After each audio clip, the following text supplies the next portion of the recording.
에볼라 바이러스의 확산세가 심상치 않습니다. 바이러스에 감염돼 사망한 사람이 벌써 1,000명을 넘어섰고 감염자도 2,000명에 육박하고 있습니다.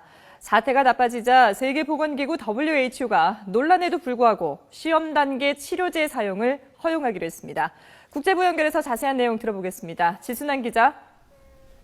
네, 국제부입니다. 네, 자, 먼저 에볼라 감염자 그리고 사망자 현황부터 정리를 해볼까요? 네, 그럴까요? 세계보건기구 WHO가 집계한 자료를 보면 지금까지 에볼라 바이러스 감염자 수는 모두 1,848명이고 이 가운데 사망자는 1,014명인 것으로 나타났습니다. 국가별로 보면 기니가 506명 감염에 373명이 숨져서 가장 많았고 그 뒤를 이어서 라이베리아 599명 감염에 323명 사망, 시에라리온 730명 감염에 315명 사망, 나이지리아는 13명 감염에 최근 1명이 더 숨져서 사망자가 모두 3명 순으로 집계됐습니다.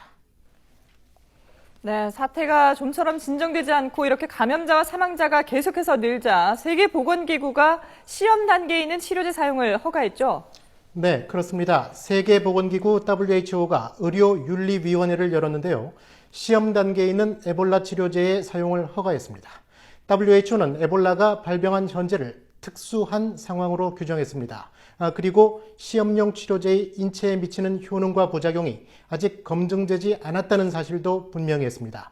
하지만 에볼라 감염 환자들의 치료와 예방을 위해서 시험 단계 치료제를 사용하는 것이 더 윤리적이라고 판단했다고 밝혔습니다. 마리폴 키에니 WHO 사무부총장의 말 들어보겠습니다. There was unanimous agreement among the experts that in the special circumstances of this Ebola outbreak, it is ethical to offer unregistered interventions as potential treatments or prevention. 네, 들으셨듯이 결국 치료제가 없는 상태에서 에볼라 바이러스가 서아프리카를 중심으로 급속하게 확산되자 시험 단계 치료제를 환자들에게 투여할 수 없다던 입장에서 한 발 물러선 겁니다. 네, 그럼 지금까지 이 시험용 치료제를 투여받은 에볼라 감염자는 몇 명이고 또 효과는 어땠습니까? 지금까지 시험 단계 치료제인 G맵을 투약받은 에볼라 감염자는 모두 3명인데요. 미국인 2명은 상태가 호전되고 있는 것으로 알려졌습니다. 이들은 의사와 간호사로 서아프리카 라이베리아에서 에볼라 감염자를 치료하다 감염이 됐습니다. 반면 스페인 신부 미겔 파하레스는 G맵을 투여받았지만 결국 숨지고 말았습니다. En nombre de la Orden queremos sentirnos unidos y dar las condolencias a toda la familia del hermano Miguel y a la familia de San Juan de Dios. 미국 환자들과 마찬가지로 파레스 신부도 라이베리아에서 에볼라 환자 치료를 돕다 감염된 뒤 스페인으로 송환됐는데요. 아프리카 대륙 밖에서 에볼라 바이러스로 사망한 첫 사례로 기록됐습니다. 이런 가운데 미 보건당국은 이번 주 안에 아프리카의 실험용 치료제 G맵을 전달할 계획이라고 밝혔습니다. 에볼라 감염자가 많은 나이지리아와 라이베리아 정부의 요청에 따라 G맵을 제공하기로 한 건데 우선 제한된 물량을 보낼 예정입니다. 미국의 한 제약회사가 개발한 에볼라 치료제 G맵은 소수의 원숭이를 대상으로 한 동물 시험에서는 치료 효과가 있는 것으로 나타났습니다. 하지만 아직 인체 임상시험을 거치지 않아서 사람에게 효과가 있는지는 아직 검증되지 않았습니다. 네, 말씀하신 것처럼 임상시험은 아직 거치지 않았기 때문에 앞으로 안전성 등과 관련한 논란은 여전히 남아있는 거군요. 그렇습니다.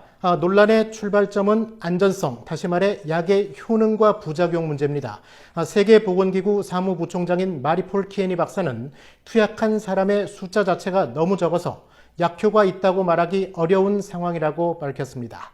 실제로 G맵을 투약받았던 스페인 파레스 신부가 사망해 앞으로 시험 단계 치료제 투약이 늘어나면 안전성 논란이 더 불거질 것이라는 우려가 나오고 있는 실정입니다. 안전성 논란은 다시 책임 소재 논란으로 번질 수 있는데요. 부작용이 발생할 경우 제약회사가 책임을 져야 하는지 아니면 책임을 진다면 어느 정도로 져야 하는지에 대해서도 우려가 적지 않은 상황입니다. 세계보건기구 WHO도 이 같은 점을 크게 우려하고 있는데 마리폴 키에니 사무부총장의 말입니다. So it is very important to not give false hope to anybody that Ebola can be treated now. This is absolutely not the case. What we rely on now is proper implementation of infection prevention and control. 네, 안전성도 안전성이지만 이 약을 누구에게 어느 나라에 먼저 분배를 하느냐 이와 관련해서도 논란이 일 소지가 있지 않습니까? 그렇습니다. 공정한 분배 문제인데요. 큰 문제가 될 것으로 보입니다. 환자는 넘쳐나는데 치료제 물량은 크게 부족한 공급이 수요를 따라가지 못하는 상황이기 때문입니다. 앞서 말씀드렸듯이 지금까지 세계보건기구가 공식 집계한 에볼라 바이러스 감염자가 2,000명에 육박하는 상황인데요. 시험 단계 치료제 지맵을 개발한 미국 제약사는 비축분이 이미 바닥이 났다고 밝혔습니다. 공급을 늘리기 위해 추가 자원을 총동원하겠다고는 했지만 당분간 환자 가운데 누군가는 다른 환자에 비해서 약을 늦게 받을 수밖에 없는 상황입니다. 결국 누가 먼저 약을 받을 것인지 또 어떤 기준을 적용해 순서를 정할 것인지 등 공정한 분배 문제가 될 수 있습니다. 세계보건기구도 치료제 분배나 투약 우선순위 등의 문제에 대해서는 결론을 내리지 못하고 이달 말 열리는 의료윤리위원회에서 다시 논의를 이어갈 예정입니다. 지금까지 국제부에서 전해드렸습니다.